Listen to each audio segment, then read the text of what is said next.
Alors pour info, j'ai fait un topping avec le Rebelle parce que le Wind Down il commence à s'effriter un peu et comme c'est un rouge à lèvres liquide mat et que je veux le garder toute la journée, on verra ce que ça donne en fin de journée. À tout à l'heure. Mes highlights, je vous retrouve à la fin de ma journée tout simplement pour vous montrer le rendu du make-up. Donc oui, ça brille un peu évidemment, hein, même si j'ai une peau sèche, je garde de temps en temps un petit peu... j'ai toujours un peu de sébum qui se forme, hein, c'est normal. Donc voilà, je trouve que le make-up a très bien tenu comme vous pouvez le voir. Au niveau des lèvres, j'avais fait un combo et je vous l'ai dit avec le Wind Down de chez Gérard Cosmetics. Ça faisait un moment que j'avais ça dans mes affaires et que je l'avais pas utilisé. Rebelle de chez MAC. On va dire que les deux se ressemblent, sont dans les mêmes teintes. C'est juste... que ça c'est une version de liquide mat que je n'avais pas porté depuis un moment.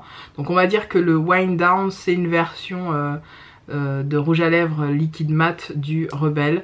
Et j'aime bien faire ce combo là, c'est-à-dire appliquer le Wind Down et mettre par dessus le Rebelle. Parce que parfois le Wind Down tout seul peut être très asséchant.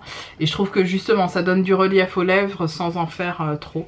Mais pour toutes celles qui aimeraient avoir une version du Rebelle en version mat intransférable, je vous invite à prendre le Wind Down de chez Gérard Cosmetics.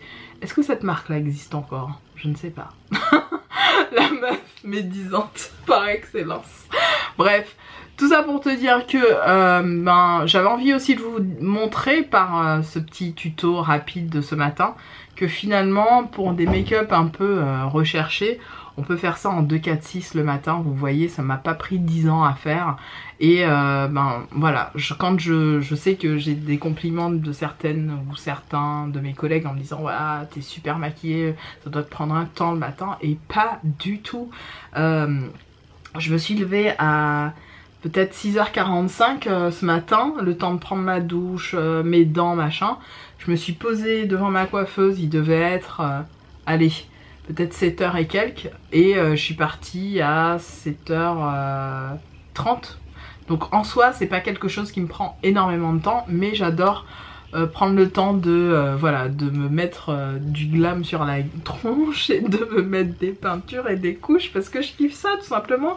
Et puis qu'on n'a qu'une vie et puis que ça me donne du baume au cœur, ça me fait super plaisir de me mettre plein de couleurs sur la face. Comme ça peut très bien me faire plaisir de ne pas me maquiller du tout, ça m'arrive de ne pas me maquiller du tout pour aller travailler. Je pense que vous m'avez déjà vu même en vidéo, pas maquillée du tout, donc voilà. Juste pour partager ça avec vous, je suis très contente, j'ai reçu des petites choses dont je vais vous parler après.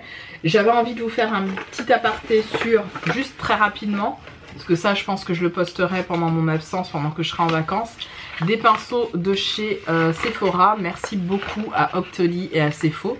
J'ai fait du coup une demande de pinceaux de ces produits là. Et Sephora a accepté, donc là j'en ai reçu que 3, mais je crois que j'ai demandé quasiment toute la collection et ils ont accepté de me les envoyer tous. Donc je suis super contente. Ce sont des pinceaux vegan qui sont faits à partir même l'emballage est fait à partir de choses recyclées. Les poils sont fabriqués à partir de fibres synthétiques. Et donc voilà, cet étui a été développé dans une démarche responsable. Le papier et l'étui est issu de forêts gérées durablement et l'encre est d'origine végétale, tout simplement. Donc j'ai reçu le Kabuki déjà, qui est le 07. J'ai reçu aussi le 08 qui est le eyeshadow. Je vais vous les montrer très rapidement. Hop, le eyeshadow, donc... voilà, pinceau avec ses poils, c'est très doux, franchement c'est super doux. Voilà, et j'ai reçu, bon celui-là je pense que même s'il ne me l'avait pas envoyé je l'aurais acheté parce que je le trouve très beau. C'est un pinceau highlighter, mais vous savez que je suis une dingue, mais dingue tarée hein, sur tout ce qui est pinceau œuf. Je crois que ce sont mes pinceaux préférés. Il n'existait que les pinceaux œuf ou gros estompeurs, enfin comme j'aime bien les appeler, je n'aurais utilisé que ça. Pour appliquer son anti-cerne, même mettre son blush, appliquer son highlighter. Celui-là il est spécifique estampillé en lumineur, pardon. Mais vous me connaissez, moi c'est quelque chose que je vais utiliser sur plein de choses, mon contouring, pourquoi pas, je vais vraiment l'utiliser. Et ce que j'aime bien, c'est qu'ils sont hyper légers. mais hyper léger. Je suis assez épatée. En Sephora à ce niveau là j'avais reçu 3 ou 4 pinceaux de leur part. Bah tiens, il y en a un que j'utilise, ça c'était leur ancienne gamme pro qui je pense existe encore, de mémoire elle est encore dispo. Donc celle-là c'est celle que j'ai utilisée, c'est le pinceau celui-là, le Foundation 47 que j'avais reçu pareil par Sephora. Ben, je vous dirai ce qu'il en est des autres, je les utiliserai tous en vidéo et je vous en reparlerai.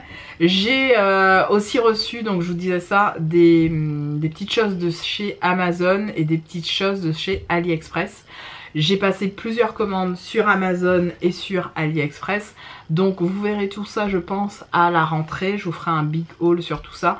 Puisque même si j'ai demandé aux vendeurs de m'envoyer rapidement les produits, certains produits sont pas encore arrivés. Donc je ne vous dis pas plus.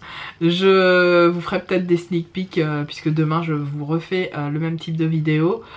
Beaucoup plus courte du coup, puisque là j'avais envie de faire un retour sur les pinceaux que j'ai reçus. Je vous embrasse et je vous dis à très vite dans une autre vidéo. Salut mes highlights, bye.